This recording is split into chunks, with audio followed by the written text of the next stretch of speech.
There, it's Karen of Envisions Artistic Workshop. Most likely, if you're watching this video, you are going to be making your own wood sign at home. And I'm going to be preparing and getting everything ready for you for your kit. So with that, I do need to know, obviously, which stains and paints that you're going to be using. So I'm going to go over some of those options with you now. A lot of the other things that we'll talk about the how-to is in the next video once you have all the materials that you need. But I'll just go over a few ideas for you when you're trying to think about what you want to do for your sign, and we'll go from there. So the first step would be obviously your stain choice, and I do have 6 options here. I've got the whitewash stain. I'm going to jump around here. We've got the gray stain. We've got the onyx, which is a black stain. I've got 3 browns to choose from, the colonial pine being the lightest. It's got kind of a golden hue or undertones to it. Then we have the toffee, which has got medium tone. It's got more of like a reddish hue or undertone to it. And then the American walnut, which is the darkest tone. If you don't see the colors that you like, I can offer some suggestion on maybe mixing a couple. I have seen toffee and onyx mixed together to create more of an espresso color, which is a very rich look. Maybe out of these, there's, I guess, the direction that if you want to figure out that you want to take, some people like to match their trim or their woodwork in their home. One thing I would probably try to avoid, say you gotta, I guess, figure out where you're going to put it first. And say you have a wall that's painted gray. Well, I probably would avoid staining the wood gray, just because you do want it to stand out. But a good use of the gray could be in the letters, just to kind of pull everything all together, to coordinate and so forth. But you do want that sign to kind of stand out on its own. So it is really helpful to know where you're going to put that sign in advance. So a couple other things to talk about, and I've got some examples here. So a couple options, like I said, one is obviously staining it.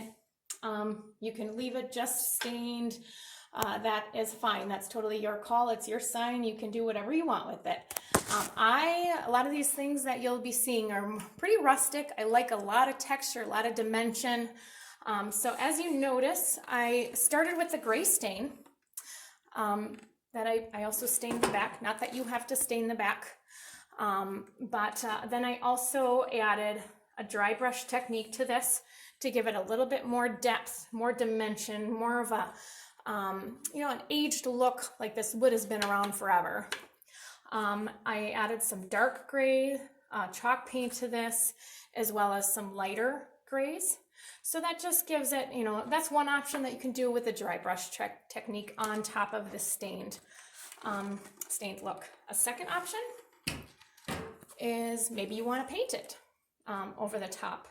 So regardless, I do recommend that you do stain it, even if you're going to paint over the top of it, just because that stain does offer a barrier, protective layer.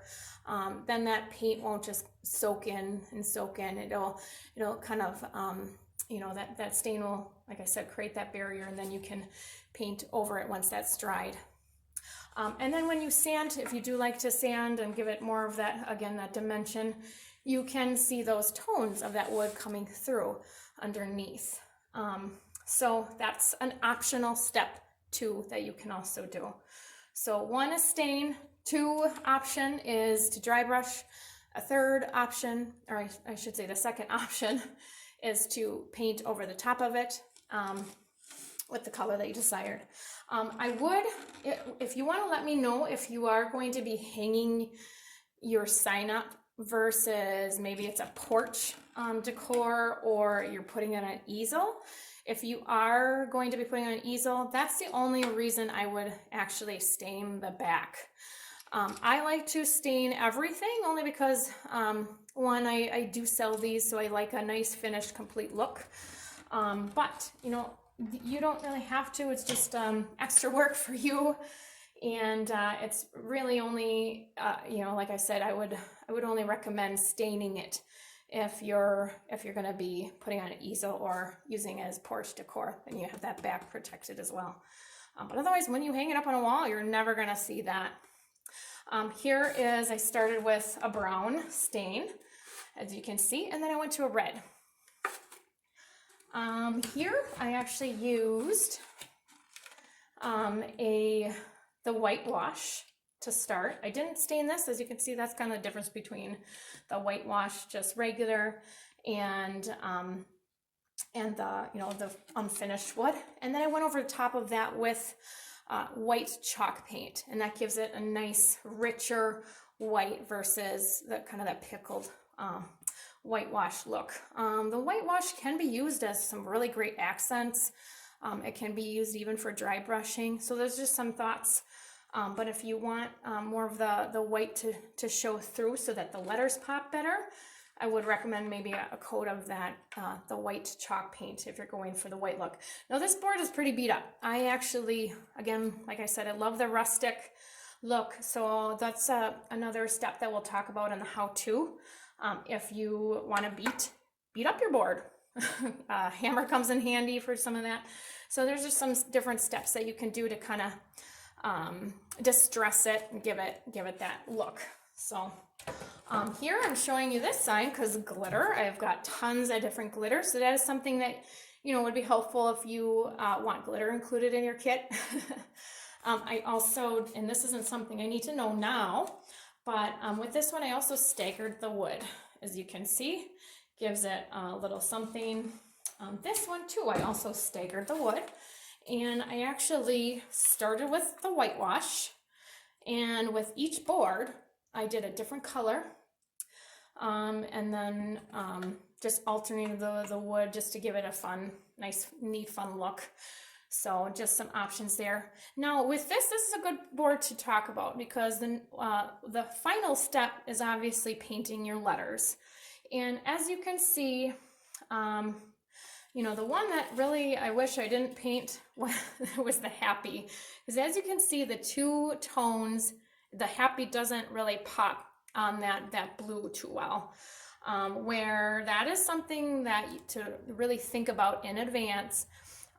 Contrast is great when you're talking letters on the back of your wood, because, or the base color of your wood, I should say, because then you can see those letters and the words and logos or whatnot a lot clearer. So here's another one. This is one of my favorites. With this one, I did some light sanding. And I did, well, it's a gray stain to start, but I did do dry brush, and I actually probably did about 3 different colors. I did the white, I did like a dark gray, I did a light gray. So as you can see, that really gives it a nice depth and dimension to it, and so forth. So I will show you now some of the paint colors that I have here for you to select from. Sorry for my hand shot. So starting from your blacks, ivories, whites, turquoise, blues. Then we've got some greens, oranges, lots of different shades of blues and greens. Pinks, purples, metallics even. Those are all acrylics. Then down here, I've got chalk paint. Chalk paint, really thick. So the chalk paint works really well for going over the top, like I said, with that top coat as your base color. It also works for lettering, but it is really thick. So if you don't see a color that you like, it's not as easy to mix them to get that consistency to mix together, I guess, well. But acrylic, I will go back to the acrylics because it's a little bit thinner. You might have to do more coats with the letters and the words. However, if you don't see a color you like, that's the beauty of acrylic because it is thinner. You can always mix them and to create your own color that you're looking for and so forth, and it works a lot easier to get that desired look. So hopefully I've offered you enough suggestions without overwhelming you. It's a little strange to be doing through video, but and to think about this in advance, but this is I guess this is the way of the world right now. And let me know if you have any questions. Again, if you have pictures to send me of a direction, I'd love to see them. So thank you so much.